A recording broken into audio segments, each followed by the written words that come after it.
That's all right. She'll come back when I call her. It may be all right for you. You're not responsible for her. Call her now. Miss Catherine, come back. Bring her back, please, sister.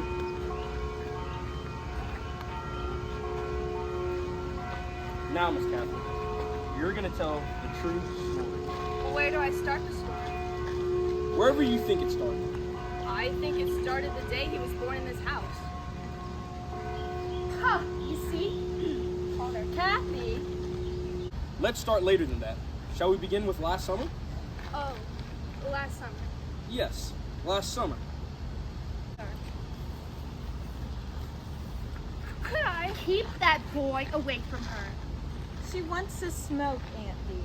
Something helps in the hands. It's all right, sister. About last summer, how did he begin? It began with his kindness and the 6 days at sea that took me so far away from the dueling oaks that I forgot them nearly. He was affectionate with me, so sweet and attentive to me that some people took us for a honeymoon couple until they noticed that we had separate staterooms, and then in Paris he took me to Pateau and Chirapelli's. This is from Chirapelli's. Bought me so many new clothes that I gave away my old ones to make room for my new ones in my luggage to travel. I turned into a peacock, of course, so he was one too. But then I made the mistake of responding too much to his kindness, of taking hold of his hand before he'd take hold of mine, of holding onto his arm and leaning on his shoulder, of appreciating his kindness more than he wanted me to, and suddenly last summer he began to be restless. Oh, Go on. the Blue Jay notebook. Did you say notebook? I know what she means by that. She's talking about the school composition book with the Blue Jay trademark that Sebastian, oh it hurts, Sebastian used for making notes and revisions of his poem of summer. It went with him everywhere he went, in his jacket pocket, even in his dinner jacket. Oh, I have the one he had. Give it to me. Foxville, the Blue Jay notebook. It came with his personal affection back from Gazebo de Lobo. I don't quite get the connection between new clothes and so forth and the Blue Jay notebook. I have it, Doctor. Tell her I found it. With all these interruptions, it's going to be awfully hard to. This is important, Doctor. I don't know why she mentioned the Blue Jay notebook, but I want you to see it. Here it is. Look, What's that got to do with it? his destruction?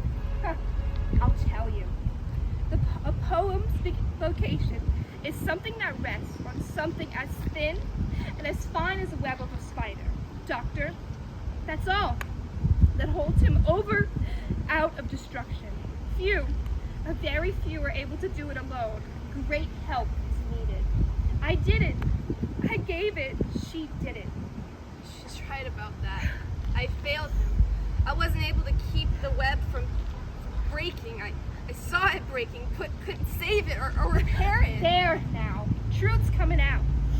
We had an agreement between us, a sort of contract or convent between us, which he broke last summer when he broke away from me and took her with him, not me. When he was frightened, and I knew when and what of, because his hands would shake and his eyes look in, not out. I'd reach across the table, touch his hands, and say not a word. Just look. Touch his hands with my hand until his hands stopped shaking and his eyes looked out, not in. In the morning, the poem would be continued until it was finished. I couldn't. Naturally not. He was mine, Catherine, mine. I knew how to help him. I could. You did it. You couldn't. These interruptions. I would say, you will. And he would, Yes, you see, I failed him. And so last summer, we went to Cabeza de Lobo. We flew down there from where he gave up writing his poem last summer. Because he'd broken out. Yes, something had broken, that string of pearls that old mothers hold their sons by, like a sort of umbilical. She means that I held him back from Please. destruction. Suddenly last summer, he wasn't young anymore, and we went to Cabeza de Lobo, and he suddenly switched from the evenings to the beach. From evenings to beach? I mean, from the evenings to the afternoons, and from the Fashionable? Is that the word? Yes. Suddenly last summer, Cousin Sebastian changed to the afternoons and the beach. What beach? In Cabeza de Lobo, there is a beach that's named for Sebastian's namesake. It's known as La Playa San Sebastian, and that's where we started spending all afternoon, every day. What kind of beach was it? It was a big city beach near the harbor. It was a big public beach? Yes, public. It's little statements like this that give her away. After all, I've told you about the fastidiousness. Can you accept that much as a statement, Doctor? Oh, You mustn't interrupt her.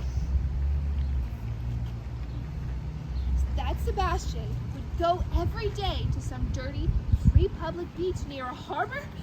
A man that had to go out a mile in a boat to find water to swim in? Miss Venerable, no matter what she says, you have to let her say it without any more interruptions. I won't. Or this interview will be useless. I won't speak again. I'll keep still if it kills me. I don't want to go on. Go on with the story.